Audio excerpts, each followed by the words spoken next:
Kembali lagi dengan channel Francis Leon. Terima kasih sudah singgah di channel saya. Berikut video yang akan saya share ke teman-teman sekalian, di mana video ini masih berhubungan dengan museum yang ada di ibu kota Jakarta, khususnya Jakarta Timur. Adapun nama museum tersebut adalah Museum Pengkhianatan PKI, di mana di dalamnya terdapat juga monumen Pancasila Sakti atau dikenal juga dengan Lubang Buaya. Museum Pengkhianatan PKI ini berlokasi di Jalan Monumen Pancasila Sakti, RT 1 RW 9, Kelurahan Lubang Buaya, Kecamatan Cipayung, Kota Jakarta Timur, Daerah Khusus Ibu Kota Jakarta 13810.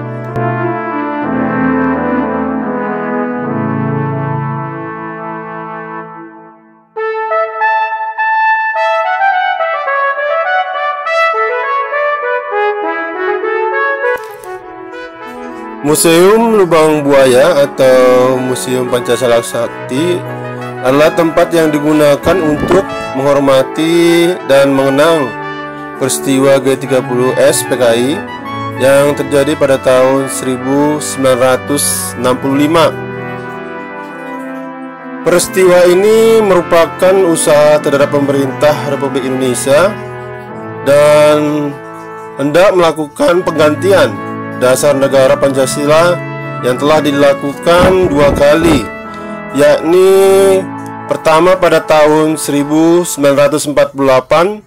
dikenal sebagai pemberontakan PKI Musuh di Madiun. Kedua ialah pemberontakan G30S PKI dalam bulan September 1965, di mana pada peristiwa tersebut kita ketahui telah mengorbankan 7 para pahlawan revolusi bangsa.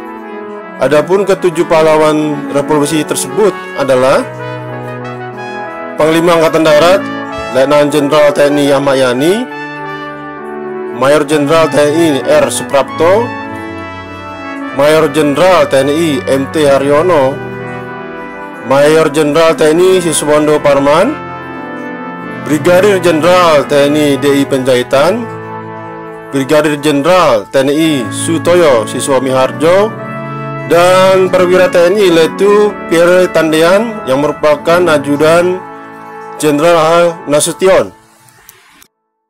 Kemudian ada juga Sumur Maut. Sumur Maut ini memiliki kedalaman sekitar 12 meter dan diameter 75 cm. Sumur Maut ini merupakan tempat untuk membuang 7 pahlawan revolusi. Adapun 7 pahlawan revolusi tersebut adalah Jenderal Ahmad Yani, Maijen DI Panjaitan, Letjen MT Haryono, Kapten Pierre Andreas Tandean, Letjen Siswandono Parman, Letjen Suprapto, dan Maijen Sutoyo Siswomiharjo. Jenazah ketujuh pahlawan itu ditemukan di sebuah sumur tua yang sekarang dinamai Lubang Buaya di daerah Lubang Buaya.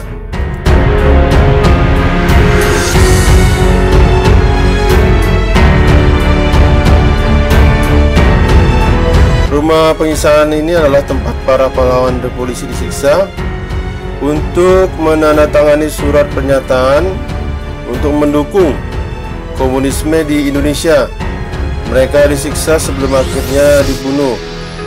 Di tempat ini ditampilkan diorama penyiksaan 7 pahlawan revolusi beserta kisah dimulainya pemberontakan PKI.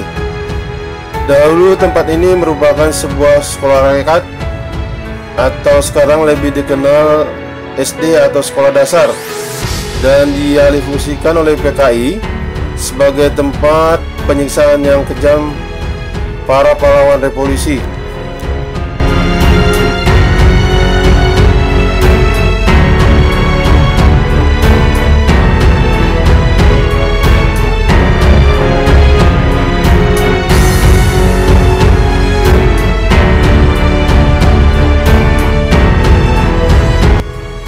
Monumen Pancasila Sakti ini merupakan perwujudan perjuangan Angkatan Bersenjata Republik Indonesia atau ABRI dalam hal mempertahankan Pancasila sebagai ideologi negara dan bangsa, untuk mengenang dan menghormati jasa para pahlawan polisi, dan sebagai peringatan bagi generasi muda terhadap bahaya laten komunis, maka dibangunlah monumen tersebut. Monumen dibangun di atas tanah seluas sekitar 14,6 hektar pada pertengahan Agustus 1973 oleh Presiden Soeharto.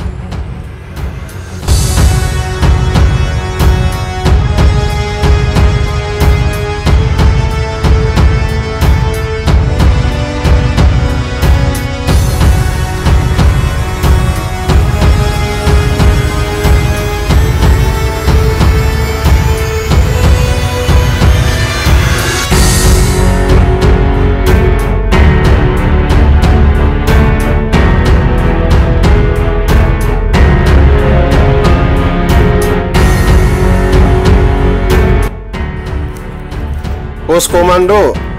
Pos Komando merupakan tempat perencanaan penculikan para pahlawan revolusi yang dipimpin oleh Letnan Kolonel Untung. Tempat ini adalah milik seorang penduduk RW 02 Lubang Buaya bernama Haji Swep. Tempat ini dipakai oleh pimpinan G13 PKI, yaitu Letnan Kolonel Untung, dalam rangka perencanaan penculikan terhadap 7 pahlawan revolusi. Di dalamnya masih ada barang-barang asli yang menjadi saksi bisu kekejaman PKI, seperti adanya 3 buah Petromax, mesin jahit, lemari kaca, dan lain-lain.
Kita juga dapat melihat di museum ini ada dapur umum. Dapur umum merupakan tempat penyediaan konsumsi bagi para anggota PKI. Tempat ini sebenarnya adalah sebuah rumah yang dialihfungsikan oleh PKI sebagai dapur umum.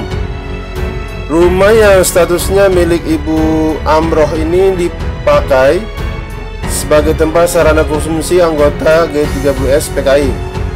Oleh karena itu, Ibu Amroh yang sehari-harinya berjualan pakaian keliling meninggalkan rumah dalam keadaan tidak terkunci dan diperintahkan oleh para anggota PKI untuk meninggalkan rumahnya dalam keadaan terkunci.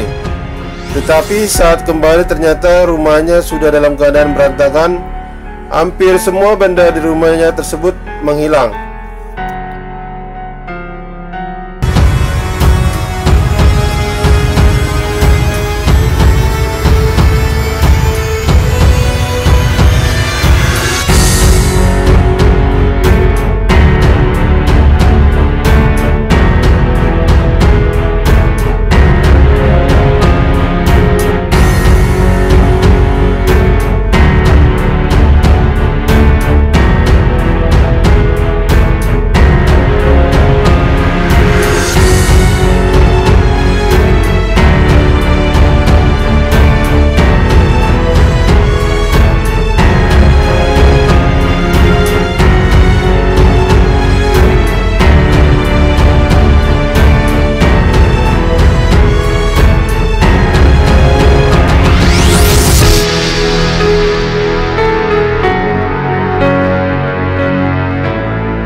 Kronologi penculikan Brigjen Setoyo Siswa Miharjo.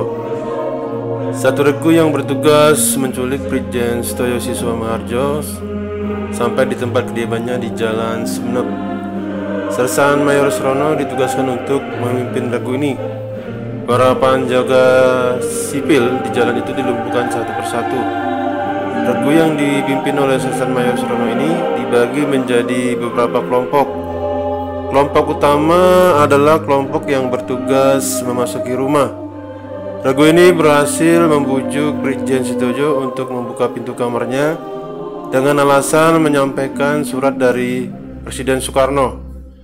Brigjen Setiajo diringkus di kamarnya, kemudian tangannya diikat, matanya ditutup dan langsung dibawa ke dalam truk untuk kemudian dibawa ke lubang buaya.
Kronologi penculikan Brigjen DI Panjaitan. Pasukan penculik pergi ke kediaman DI Panjaitan dengan 2 truk yang terdiri dari pasukan resimen Cakrawirawa dan Yon 454 di Penegoro berjumlah sekitar 50 orang. Sekitar pukul 4 WIB, pasukan penculik tiba di kediaman DI Panjaitan di Jalan Hasanuddin, Blok M, Kebayoran Baru. Dilaporkan dalam Ramadan Ki Haji dan Sugiarta Sribawa, DI Panjaitan pahlawan revolusi gugur dalam seragam kebesaran. Rumah Panjaitan terdiri dari 2 lantai dengan kamar tidur yang berada di atas. Di dekat rumahnya terdapat sebuah pavilion kecil yang dihuni kerabat Panjaitan. Setelah tiba di rumah Panjaitan, pasukan penculik kemudian membuka pagar rumah dengan paksa, dan kemudian pasukan penculik memaksa seorang pembantu untuk menunjukkan letak kamar tidur DI Panjaitan. Kerabat dekat Panjaitan yang tinggal di pavilion kecil dekat rumahnya, Albert Navarro dan Victor Navarro, mengetahui suara pasukan penculik. Mereka berdua mengira terjadi perampokan di rumah Panjaitan. Setelah itu mereka bergegas mempersiapkan senjata api yang dimaksudkan untuk melawan pasukan penculik. Namun saat itu nahas, kedua kerabat Panjaitan tersebut tertembak terlebih dahulu.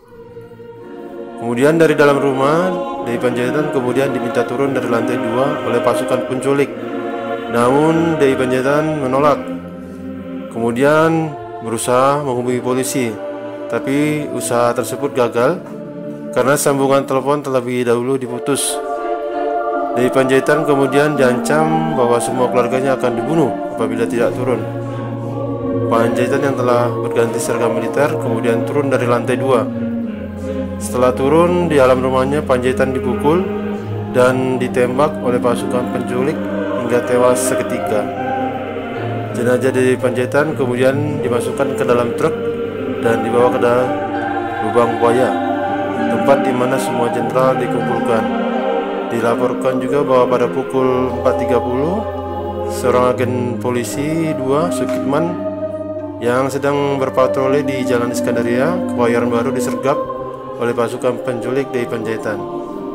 Karena mengetahui keributan tersebut, Sukitman dimasukkan ke dalam truk dan dibawa pergi ke lubang buaya. Senapan dan sepedanya juga ikut dirampas.